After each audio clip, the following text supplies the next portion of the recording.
Bienvenue dans Lincoln Decode, où nous vous proposons un aperçu rapide et captivant du monde de la data. Un RAG, ou Retrieval Augmented Generation, est un modèle qui est basé dans sa conception sur les LLM, mais qui va être capable de faire appel à une nouvelle base de documentation externe qu'on lui a donnée et qui va lui permettre d'enrichir ses réponses. En gros, il va y avoir le corpus de texte sur lequel il s'est entraîné et la base de documentation externe qu'il va pouvoir interroger à n'importe quel moment pour essayer de préciser ses réponses et pour essayer de fact-checker ce sur quoi il a été entraîné. Imaginez poser une question à un LLM classique. Celui-ci vous répondra avec ce qu'il sait déjà.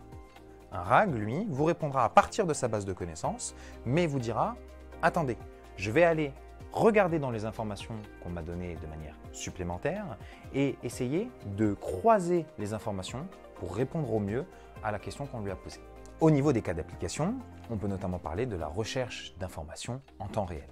Par exemple, dans les domaines de la finance, des ressources humaines ou de la santé, où des modifications sont faites constamment et où des textes de loi peuvent apparaître, il est nécessaire qu'on ne se base pas seulement sur ces acquis, mais qu'on soit tenu à jour de toutes les nouveautés. Un autre cas d'application est le support technique intelligent.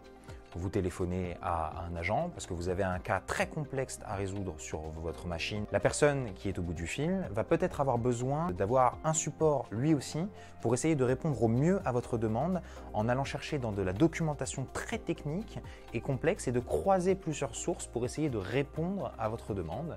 Eh bien ça, un RAG peut le faire pour lui et lui permettre d'apporter une meilleure solution à votre problème. L'avantage majeur des RAG réside donc dans leur capacité à intégrer à un corpus existant de nouvelles données, des documents externes et qui va être capable d'affiner ses réponses. C'est un peu comme un Sherlock Holmes de l'intelligence artificielle. Il est capable d'enquêter afin de préciser ses informations et d'être le plus factuel et actuel possible.